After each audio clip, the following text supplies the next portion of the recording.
Wabarakatuh. Welcome back to my channel Guru Desa Jurnal.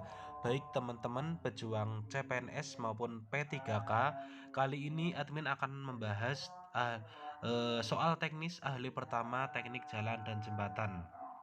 Full kunci jawaban dan pembahasan berdasarkan kisi-kisi dan rekomendasi dari teman-teman yang sudah melaksanakan tes. Oke, yang pertama adalah teman-teman bisa sambil menyiapkan atau memperkirakan jawaban mana yang kira-kira benar. Nanti di sini akan saya beri pembahasan sekalian supaya supaya teman-teman tidak kebingungan dan memang ada dasarnya. Karena soal-soal yang saya sajikan ini benar-benar rekomendasi dari teman-teman ya yang sudah melaksanakan tes. Oke, yang pertama, SNI yang mengatur tentang campuran tanah agregat untuk konstruksi jalan adalah nomor A 3637 tahun 1994, B 6797 tahun 2002, C 6795 tahun 2002, D 1743 tahun 2008, E 1742 tahun 2008. Baik teman-teman bisa memilih dulu atau memperkirakan jawaban mana yang benar.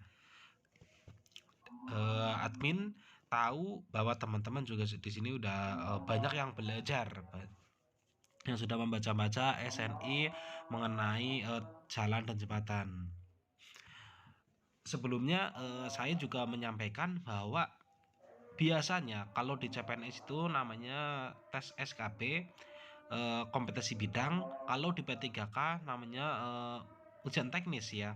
Itu sebenarnya untuk soal biasanya dan emang pada umumnya ini udah bener ya. Jadi biasanya itu berdasarkan peraturan pemerintah, terus undang-undang, terus peraturan menteri yang terkait dengan jalan, jembatan beserta terowongan. Oke teman-teman, jawabannya yang mana? Baik, pembahasan jawaban adalah B. SNI nomor 6797 tahun 2002. Di sini udah jelas ya, teman-teman. SNI 036797 2002. Isinya adalah tata cara klasifikasi tanah dan campuran tanah agregat untuk konstruksi jalan. Ini ada deskripsinya teman-teman. Meliputi ruang lingkup. Tata cara ini dimaksudkan menjelaskan prosedur untuk melompokkan tanah ke dalam 7 kelompok berdasarkan distribusi ukuran butir, batas cair, dan indeks plastis. Evaluasi sifat-sifat tanah yang berada dalam satu kelompok atau subkelompok dilakukan dengan menggunakan grup indeks. Grup indeks yaitu suatu nilai dihitung dengan menggunakan rumus empiris. Kegunaannya adalah pengelompokan ini berguna untuk membantu mengevaluasi sifat-sifat tanah yang penting untuk tujuan pembangunan jalan, pekerjaan tanah pada umumnya. Klasifikasi ini tidak memasukkan material yang lebih besar dari 75 mm, tapi persentase material ini jika ada harus disebutkan dan dicatat. Baik teman-teman, soal berikutnya teman-teman bisa sambil menyiapkan jawaban mana yang benar, teman-teman bisa di screenshot dulu. Asas penatagunaan tanah untuk daerah perkotaan sering disingkat dengan istilah ATLAS, yaitu A. Aman, terarah, lancar, sehat, B. Aman, terurus, lancar, sehat, C. Aman, teratur, lancar, sehat, D. Aman, tertib, lancar, sehat, E. Aman, tertata, lancar, dan sehat. Baik teman-teman, kira-kira jawaban teman-teman yang mana? Langsung saja teman-teman, pembahasannya jawabannya adalah D. Aman, tertib, lancar, sehat. Penjelasannya aman artinya bahwa dalam pelaksanaan penggunaan tanah untuk pembangunan kota harus mampu mewujudkan suatu aman bagi setiap penduduk yang bermukim di wilayah yang bersangkutan. Tertib yang dimaksudkan bahwa kegiatan yang dilaksanakan dalam pembangunan dapat berjalan secara teratur, terkendali, dan tertib di bidang pelayanan penataan wilayah, perkotaan, lalu lintas, hukum, tertib, administrasi, dan sebagainya. Lancar adalah bahwa dalam menggunakan menggunakan tanah perkotaan harus dapat menciptakan suasana yang lancar dalam komunikasi, transportasi, dan pelayanan. Sehat yang dimaksudkan bahwa dalam penggunaan tanah perkotaan harus mampu menjamin masyarakat dan pencemaran sehingga tercipta suasana yang sehat bagi jasmani maupun rohani. Oke, baik teman-teman, soal berikutnya ini bisa di-screenshot dulu atau dicatat dulu. Soalnya adalah terowongan yang dibangun di bawah dasar muka air pada umumnya dibangun di bawah dasar dan sungai atau laut.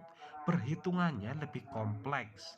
Selain ada tekanan tanah, juga terdapat tekanan air yang besar disebut dengan terowongan. Apakah A. Underwater tunnel, B. Underwater tunnel, C.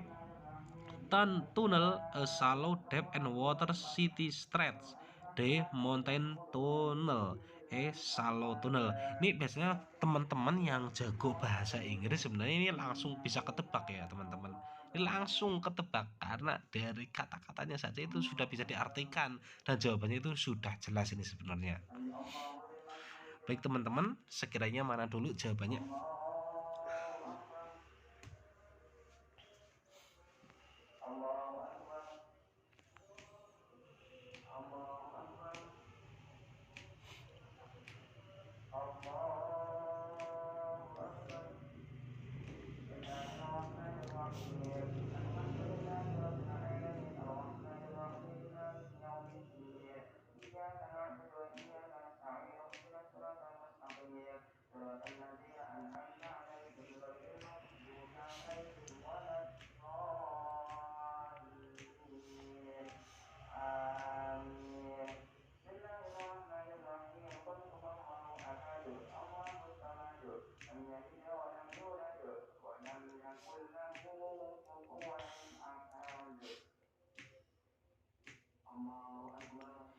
Baik teman-teman, pembahasan jawabannya adalah A, underwater tunnel. Ini kan saya udah jelaskan ini dari soalnya saja udah jelas nih. Terowongan yang dibangun di bawah dasar muka air, di bawah itu kan biasanya under, di bawah muka air berarti di bawah muka air berarti underwater ya, pada umumnya dibangun di bawah. Dan ini sebenarnya kata-kata belakangnya pun dihilangkan, sudah jelas di bawah muka air itu udah underwater ya, udah jelas dari kata pertamanya saja. Ini kalau teman-teman yang paham bahasa ini udah jelas langsung ini nggak perlu pembahasannya, tapi tetap saya kasih pembahasan. Jawabannya A.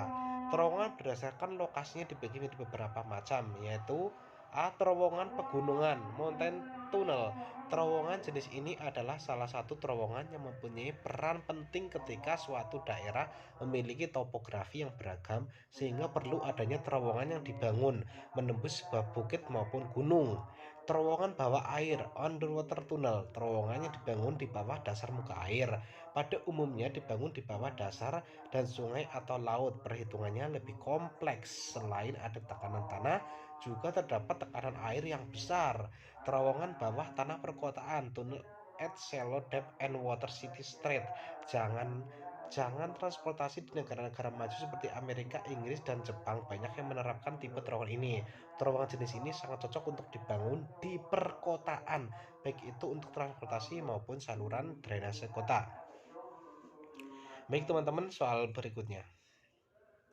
Jenis terowongan yang cocok pada tanah yang lunak umumnya digunakan sil pelindung untuk memproteksi galian tersebut agar tidak runtuh adalah jenis terowongan A. Soft ground tunnel, B. Cut and cover tunnel, C. Rock tunnel, D. Mountain tunnel, E. Scarpa tunnel. Nah, ini juga sebenarnya sudah jelas banget teman-teman dari kata-katanya saja ya.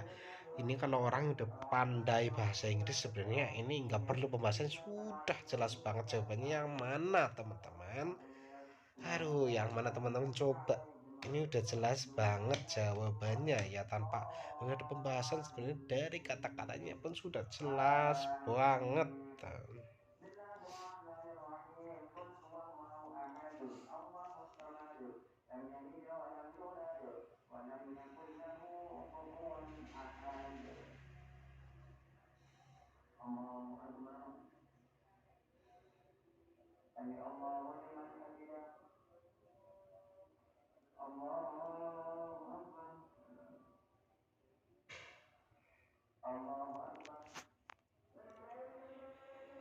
Baik teman-teman, pembahasan jawabannya adalah A, soft ground tunnel. Nah, ini saya kasih tahu triknya ya. Pada soal kayak gini, jenis terowongan yang cocok pada tanah yang lunak. Lunak itu bahasa Inggrisnya apa sih? Lunak itu kan soft. Nah, dari jawabannya ada aja udah kelihatan A, soft ground tunnel. Yang lainnya nggak ada softnya, sudah pasti jawabannya itu A. Ibaratnya soal berikutnya udah nggak dibaca pun udah jelas, udah kelihatan jawabannya itu A ya. Oke, teman-teman kita lihat pembahasannya aja. Jawabannya A, terowongan melalui tanah lunak, soft ground tunnel. Terowongan melalui tanah lunak dibuat melalui tanah lempung atau pasir atau batuan lunak, soft rock.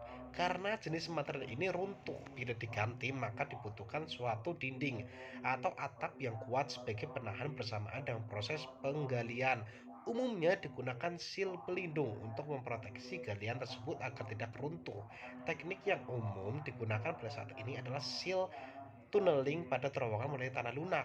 Lining langsung dipasang di belakang seal bersamaan dengan pergerakan maju dari mesin bor terowongan, tunnel boring machine.